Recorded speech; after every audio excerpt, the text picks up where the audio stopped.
তার জন্য ইনশাআল্লাহ। ঠিক আছে ভাই, খেয়াল করে শুনতে হবে। তাহলে এটা এমন একটা হাদিস, যে হাদিস নিয়ে মুহাদ্দিসিনরা বলেছেন যে হাদিসের ব্যাখ্যায় এক হাদিসই একটা মানুষকে জান্নাতেও নিতে পারে, আবার এক হাদিসই একটা মানুষকে জাহান্নামে নিতে পারে, নাউজুবিল্লাহ। এই জন্য খেয়াল করতে হবে। এই হাদিসের মধ্যে রাসূল বলেছেন, লা তাজুলু কদাম ইবনি আদম ইয়াউমাল কিয়ামাতি মিন ইনদি রাব্বিহি হাত্তা ইউসআলা আন খামস। নবীজি সাল্লাল্লাহু আলাইহি ওয়াসাল্লাম ইরশাদ করেন, হাসরের ময়দানে যখন পৃথিবীর সব মানুষকে পুনরায় পুনরুজ্জীবিত করা হবে, হাসরের মাঠে যখন সকল মানুষকে কবর থেকে পুনরুত্থিত করা হবে, সকল মানুষকে যখন আল্লাহ তাআলার সামনে দাঁড় করানো হবে, এমন 5 বিষয়ে মহান আল্লাহ তাআলা প্রত্যেকটা বান্দাকে প্রশ্ন করবেন, যেই 5 বিষয়ের প্রশ্নের উত্তর দেওয়া ছাড়া কোন ব্যক্তি হাসরের ময়দানের এক পা পর্যন্ত নড়াচড়া করতে পারবে না। খেয়াল করতে হবে। হাসরের ময়দান আমরা কি বিশ্বাস করি? একটা ময়দান হবে যার নাম হাসরের মাঠ, এটাকে আমরা বিশ্বাস করি? এই আপনার আমার হাসর হবে না? যারা 2000 বছর আগে চলে গিয়েছেন তাদের হাসর হবে কিনা? আমাদের হাসর হবে কিনা? হাসরের ময়দানে কিছু ব্যক্তি আরামে থাকবে, কিছু ব্যক্তি কষ্টে থাকবে, এই কথাগুলি কি বিশ্বাস হয়? খেয়াল করে শুনেন। আল্লাহর রাসূল বলেন, মহান আল্লাহ তাআলা এমন 5টি বিষয় সম্পর্কে প্রশ্ন করবেন মুসলমান ভাইরা আমার, এই 5 বিষয়ের যদি একটা প্রশ্নের উত্তর যদি কোনো ব্যক্তি না দিতে পারে, এই 5টি প্রশ্নের এক প্রশ্নের উত্তর যদি কোনো মুসলমান, কোনো ঈমানদার ব্যক্তি না দিতে পারে, আল্লাহর রাসূল বলেন এই লোকটা হাসরের ময়দান থেকে তার এক পাও আগাতে পারবে না, এক পাও পিছাতে পারবে না। এবং একটি প্রশ্ন না দেওয়ার কারণে, একটি প্রশ্নের উত্তর সঠিকভাবে উত্তর না দেওয়ার কারণে আল্লাহর রাসূল বলেন, একটা প্রশ্নের উত্তর শুধুমাত্র 5টা না, এক প্রশ্নের উত্তর যদি সে না দিতে পারে, আল্লাহর রাসূল বলেন এই প্রশ্নের কারণে, এই উত্তরের কারণে, শুধুমাত্র না দেওয়ার কারণে, না বোঝার কারণে, না পারার কারণে একটা প্রশ্নের মধ্যে সে ধরা খেয়ে যাবে। আর এক প্রশ্নের মধ্যে ধরা খেয়ে আল্লাহর রাসূল বলেন এই লোকটাকে মহান আল্লাহ তাআলা জাহান্নামে নিক্ষেপ করে দেবেন। তাহলে এই 5 প্রশ্নের 2টা মানা যাবে, 3টা মানা যাবে না, এমন না। আপনারা আজকে আমার সাথে কথা বলতে হবে, আমি ক্লাস করাচ্ছি। এই 5টি প্রশ্নের মধ্যে 4টি মানা যাবে, 1টি মানা যাবে না, এমন ভাই? নাকি 5টি মানতে হবে?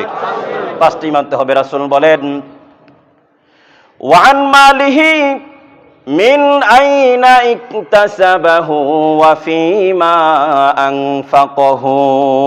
ইসলামিক অর্থনীতির আলোচনা। আল্লাহ রাসূল বলেন, হাসরের ময়দানে মহান আল্লাহ তাআলা প্রত্যেকটা বান্দাকে, যত মানুষ পৃথিবীর সূচনা থেকে পৃথিবীর শেষ লগ্ন পর্যন্ত, শেষ পর্যন্ত যত মানুষ হাসরের ময়দানে উঠবে, আল্লাহ তাআলা প্রত্যেকটা মানুষকে আলাদা আলাদাভাবে, পৃথক পৃথকভাবে 5টি প্রশ্ন করবেন। 5টি প্রশ্নের মধ্যে একটি প্রশ্ন হচ্ছে ওয়া আন মালিহি মিন আইনা ইকতাসাবাহু ওয়া ফীমা আনফাকাহু। সমাজ শুদ্ধতার জন্য বলছি, কাউকে কষ্ট দেওয়ার জন্য বলি না। খেয়াল করেন ভাইয়েরা আমার, এই প্রশ্নে যদি আমি ঠেকে যাই উত্তর দেওয়ার ক্ষেত্রে আমি জাহান্নামী। রাসূল বলেছেন আপনিও যদি এই প্রশ্নের উত্তর না দিতে পারেন তাহলে আপনিও জাহান্নামী। রাসূল বলেছেন, তিরমিজি শরীফের হাদিসের সাক্ষী। আল্লাহ রাসূল বলেন, মহান আল্লাহ তাআলা বান্দাকে তার মাল সম্পর্কে প্রশ্ন করবেন, তার সম্পদ সম্পর্কে প্রশ্ন করবেন। মহান আল্লাহ তাআলা তার টাকা সম্পর্কে প্রশ্ন করবেন। আল্লাহ তাআলা তার ফুলুস সম্পর্কে, দিনার, দিরহাম আর ডলার সম্পর্কে প্রশ্ন করবেন। বান্দা, দুনিয়াতে আমি তোমাকে যেই অঢেল সম্পত্তি দান করেছিলাম, এই সম্পত্তি তুমি কোন পথ থেকে উপার্জন করেছো এবং কোন পথে তুমি এই সম্পদগুলি ব্যয় করেছো? জানা দরকার আছে কিনা? আপনার ইনকাম সোর্স কি, কোন পথে আপনি ব্যয় করবেন, জানা দরকার আছে কিনা? ইসলামিক অর্থনৈতিক একটি বিষয়। কিভাবে আপনি সম্পদ উপার্জন করবেন, কিভাবে ব্যয় করবেন, খেয়াল করতে হবে ভাই। আল্লাহ প্রশ্ন করবেন মানুষকে। আল্লাহ রাসূল বলছেন সম্পদ কিভাবে আমরা অর্জন করেছি, কোন পথে আমরা ব্যয় করেছি। প্রথম প্রশ্ন, এই প্রশ্নের মধ্যে 2টা অংশ। আমরা যখন স্কুলে পরীক্ষা দিতাম 1 নং প্রশ্নের উত্তর ক খ গ এরকম হয় কিনা? এই কথা বলেন।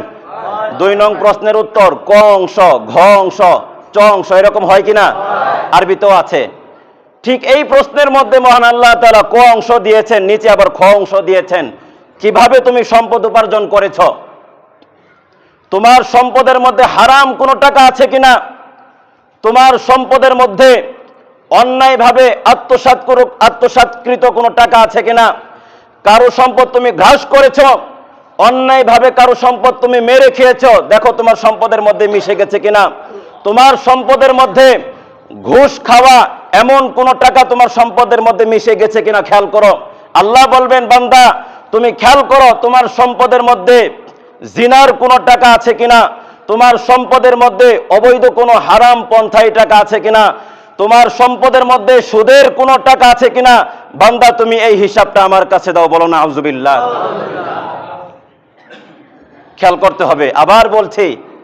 আবার বলছি ব্যক্তি কেন্দ্রিক আলোচনা নয়, আলোচনা হচ্ছে আমি সহ, আমার পরিবার সহ গোটা মুসলিম উম্মাহকে নিয়ে।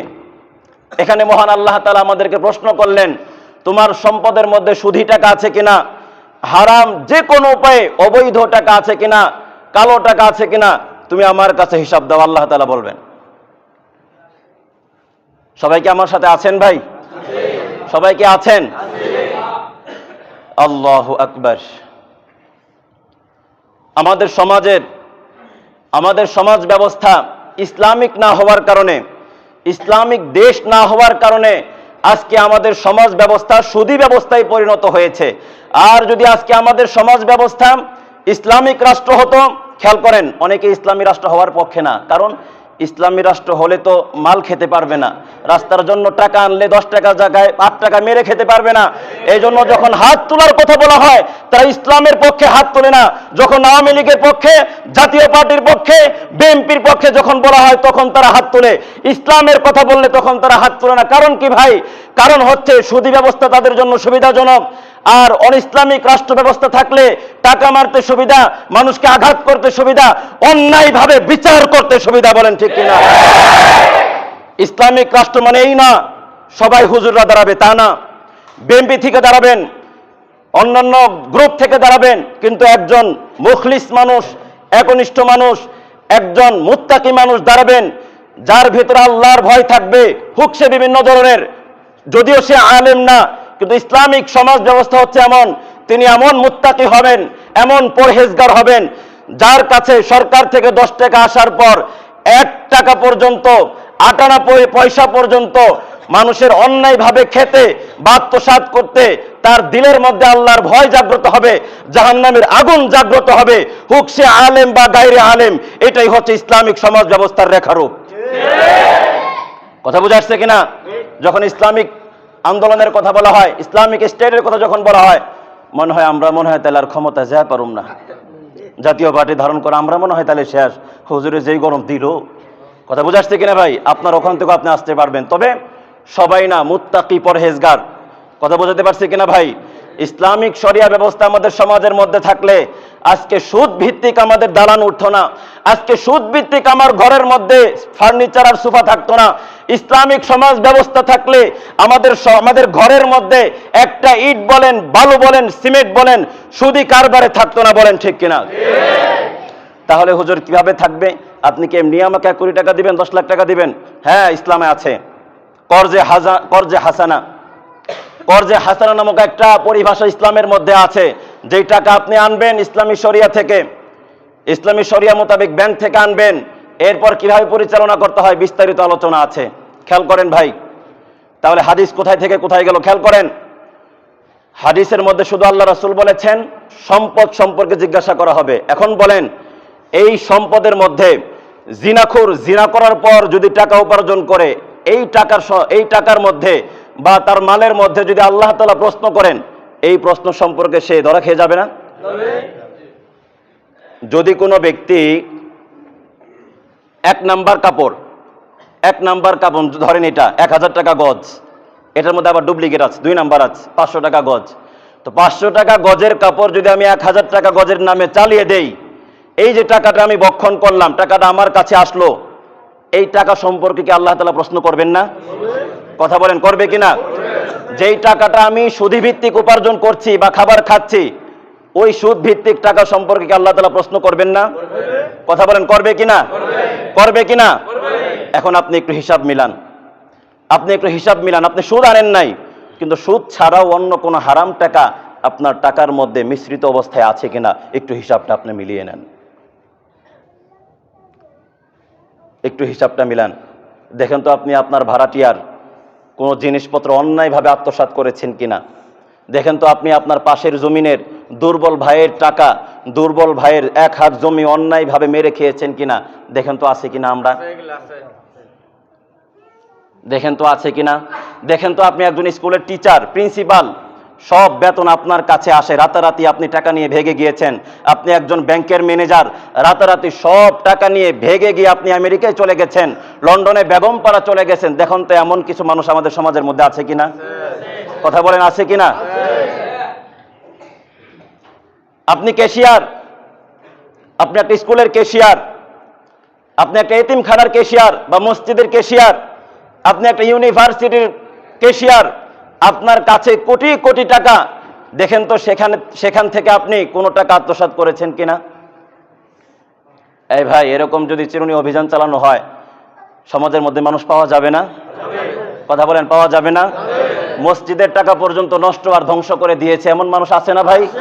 মাদ্রাসার টাকা পর্যন্ত নষ্ট ধ্বংস করে দিয়েছে, নিজের নামে চালিয়ে দিয়েছে, এরকম মানুষ আছে না ভাই। তারা ধরা খেয়ে যাবে সেই প্রশ্নের মধ্যে, তারা সেদিন ধরা খেয়ে যাবে। মিন আইনা ইকতাসাবাহু ওয়া ফিমা আনফাকাহু। ভাই, তুমি তোমার মাল কোন পথে আয় করলা, কোন পথে ব্যয় করলা। এই ভাই খেয়াল করেন, আমার দিকে তাকান। 1 নং প্রশ্নের উত্তর ক চলতেছে আমাদের। 1 নং প্রশ্নের উত্তর 1 আলিফ বা ক চলতেছে, ক অংশের উত্তর। মিন আইনা ইকতাসাবাহু, তুমি তোমার সম্পদ কিভাবে উপার্জন করলা, কিভাবে উপার্জন করলা, একটু খেয়াল করেন।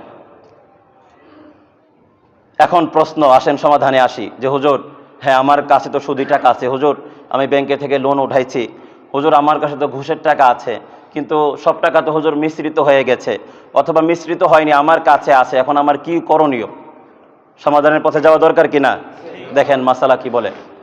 শরীয়ত বলে, এই মুহূর্তে আপনার কাছে যদি হারাম টাকা থাকে, আপনি হারাম টাকা পৃথক করে দেন।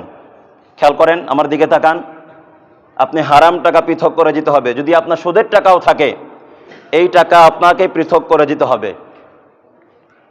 হালাল এক পাশে রাখতে হবে, হারাম এক পাশে রাখতে হবে। এবং আজকে থেকেই, যেহেতু এই প্রশ্নের উত্তর 1 নং প্রশ্নের উত্তর ক আপনাকে দিতে হবে আল্লাহ তাআলার কাছে, যেহেতু এই প্রশ্নের উত্তর আপনাকে দিতে হবে, কখন দিতে হবে আপনি জানেন না। এখনও দিতে হতে পারে, আবার একদিন পরেও আপনার আল্লাহ তাআলার কাছে যেতে হতে পারে, আবার 1 বছর পরেও যেতে হতে পারে। হতে পারে কিনা ভাই, কথা বলেন। তো কখন আপনি যাবেন আপনি এটা জানেন না, কখন হতে পারে এটা আপনি জানেন না, এখনো হতে পারে। এই ভয় নিয়ে আপনার যত হারাম পয়সা আছে, যত হারাম উপার্জন আছে, সব টাকার সম্পত্তি হালাল পয়সা থেকে পৃথক করা কি সম্ভব না? কথা বলেন, সম্ভব না? হয়তো আপনি হারামের সাথে জড়িত থাকলে একটু ভালো খেতে পারতেন, একটু ভালো ইনকামটা করতে পারতেন, কিন্তু আপনি মনে করেন সমাজের মধ্যে যারা হালাল বিজনেস করছেন, যাদের টাকা হালাল, যাদের টাকার মধ্যে সুদি লেনদেন নাই, এরা কি সমাজের মধ্যে সবাই মারা গেছে? কথা বলেন, সবাই কি এরা মারা গেছে? তো এরা কি সমাজের মধ্যে ভাত খায় না? আপনিও তো ভাত খান। এরা কি সমাজের মধ্যে আপনার ফুলকপি বলেন আর সিম বলেন অথবা পাতাকপি বলেন, এরা খায় না? কথা বলেন, খায় কিনা? তো আপনি সুদ নিয়ে আসছেন, আপনি ব্যাংক থেকে সুদ উঠাইছেন, লোন উঠাইছেন, সুদ দিতে হয়, আপনিও তো সেই পাতাকপি খান, আপনি তো ভাই সেই ফুলকপি খান, আপনি তো সেই সাদা ভাতই খান। আপনার গাছের কপি যেই ক্ষেতের, আর আমার গাছের কপি তো ওই একই ক্ষেতের। কথা বলেন, বিষয়টা বোঝাতে পারছি কিনা আমি? এই জন্য সুদ ভিত্তিক সমাজ ব্যবস্থা না ভাই, আমার কথা বুঝেন। আপনি ধরা খেয়ে যাবো আমরা সবাই আল্লাহর কাছে। আপনি জানেন আল্লাহ রাসূল বলেছেন, এই হারাম পয়সা যদি আমার খাবারের মধ্যে চলে যায়, আমার পাকস্থলীর মধ্যে যদি হারাম খাবার চলে যায়, আল্লাহ রাসূল বলেছেন ইবাদত কিন্তু কবুল হবে না ভাই, ইবাদত কিন্তু কবুল হবে না। অনেক নামাজি, অনেকবার হজ করেছি, ছেলে অনেক বড় বড় আলেম, কিন্তু বাবা এরকম হারামের সাথে সম্পৃক্ত আছে না ভাই? কথা বলেন, আছে কিনা? এখান থেকে আপনার বেরিয়ে আসতে হবে, এখান থেকে আপনার বেরিয়ে আসতে হবে। যদি একদিনই বের হওয়া সম্ভব না হয়, যেমন আপনি 10 লক্ষ টাকা আপনি লোন উঠিয়েছেন ব্যাংক থেকে, 10 লক্ষ টাকা আপনি ঋণ উঠিয়েছেন, 10 লক্ষ টাকার জায়গায় এখন আপনাকে 12 লক্ষ টাকা দিতে হবে, আপনি একদিনে পরিশোধ করা সম্ভব না। এই ক্ষেত্রে আপনি কি করবেন? এই ক্ষেত্রে মাসালা হচ্ছে যত দূর সম্ভব আপনাকে অতি দ্রুত ব্যাংক থেকে উত্তোলনকৃত এই টাকা আপনাকে পরিশোধ করে দিতে হবে, যত তাড়াতাড়ি সম্ভব। কথা বুঝেন? যত তাড়াতাড়ি সম্ভব এই টাকা ব্যাংকে বুঝিয়ে দিতে হবে। কথা কি বোঝাতে পারছি কিনা? এরপর পরিশোধ করার আগ পর্যন্ত আল্লাহ তাআলার কাছে তওবা আর ইস্তেগফার করতে হবে। আয় আল্লাহ, আমি তো ভুলে, লালসায় পড়ে বা লোভে পড়ে আমি এই কাজগুলি করেছি। আল্লাহ আপনি আমাকে মাফ করে দেন, আমি যাতে করে দ্রুত এই হারাম টাকাগুলো পরিশোধ করতে পারি সেই তৌফিক আপনি আমাকে দান করেন। এই দোয়া